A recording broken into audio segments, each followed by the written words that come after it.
Hello students, today we will discuss about essay of India's foreign policy. Okay. First, a policy of peace. Just after independence of our country, Pandit Jawaharlal Nehru declared that India's foreign policy would be based on non-alignment and the principles of world peace, freedom and universal brotherhood. Accordingly, India always opposed imperialism and colonialism all over Asia and Africa. India was inspired to formulate a separate foreign policy by the Charter of the UNO, which guarantees the sovereignty, the freedom of all countries of the world, whether poor or rich, big or small.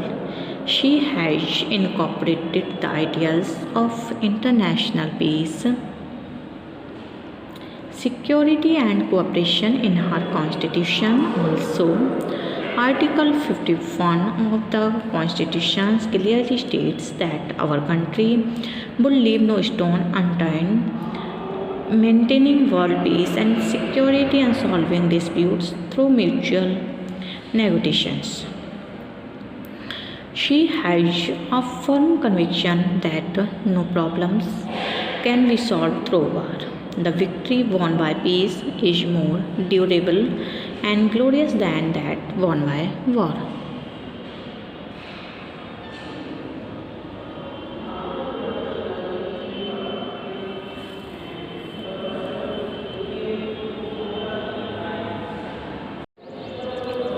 India was inspired to formulate a separate foreign policy by the Charter of the UNO, which guarantees the sovereignty and freedom of all the countries of the world, whether poor or rich, big or small. She has incorporated the ideals of international peace, security and cooperation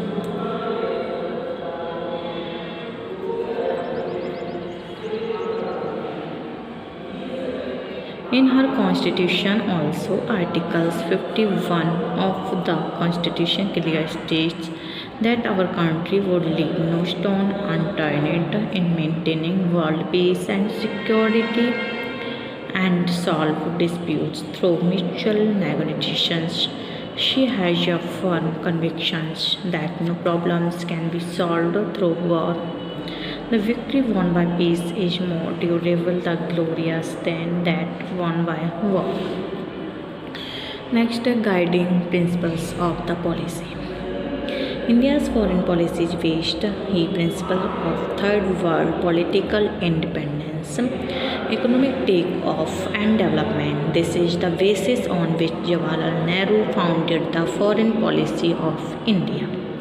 No doubt there are compelling demands of security, both short and long terms.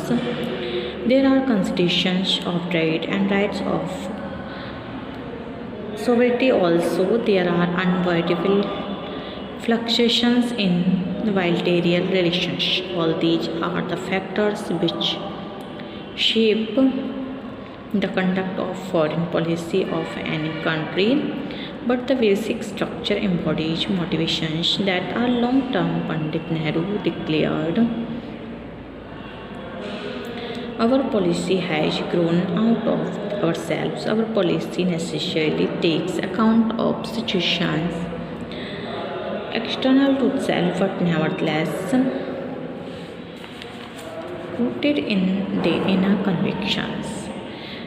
The fundamentals of our foreign policy have been imbibed in the principles of Panch.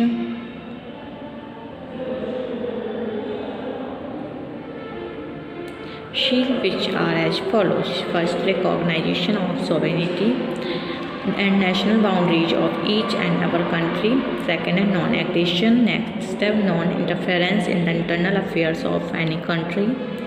अगला peaceful coexistence. Next, bilateral relation based on equality and mutual benefits. अगला 3 conditions.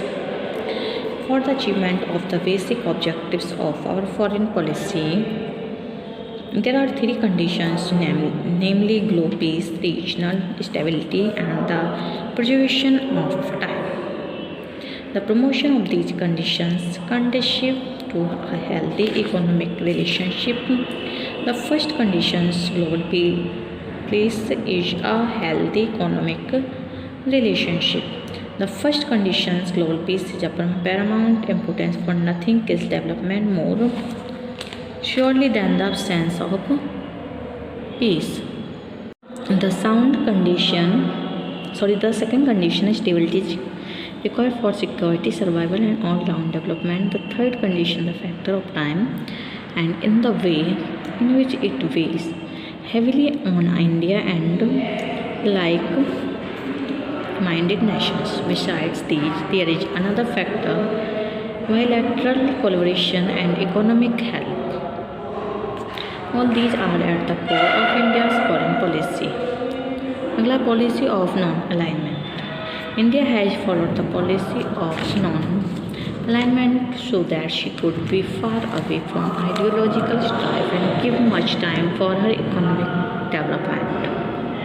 She is therefore aligned neither with the USA nor with the USSR. Her policy is independent.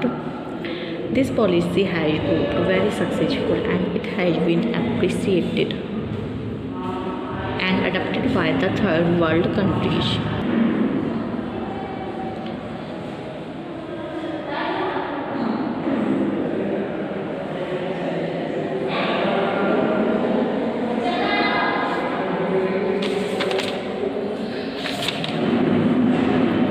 Next is the pragmatic policy.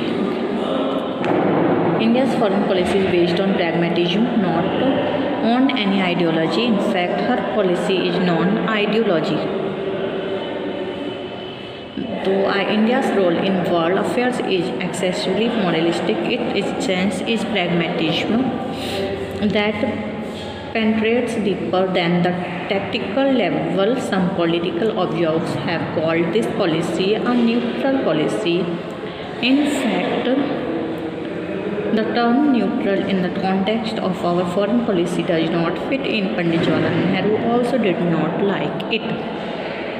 He said some people use the word neutral in regard to India's foreign policy. I do not like that word at all, having myself been in the past, perhaps even now to some extent, not exactly a negative individual but a positive individual, working for positive causes and having a certain contempt for a neutral person who has no views at all.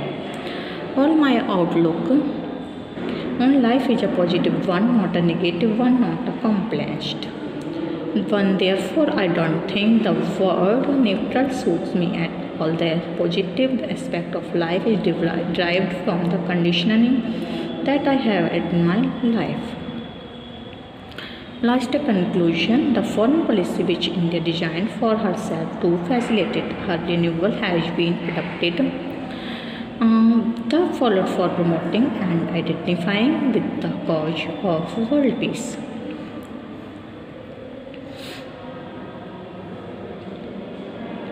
This World War countries have realized the practical utility of this policy, and they are also following the same policy, keeping themselves away from military alliances with the superpowers. India's sincere efforts to bring the third world countries under one umbrella and to persuade them to continue to practice the same policy have proved a milestone on the path of world peace.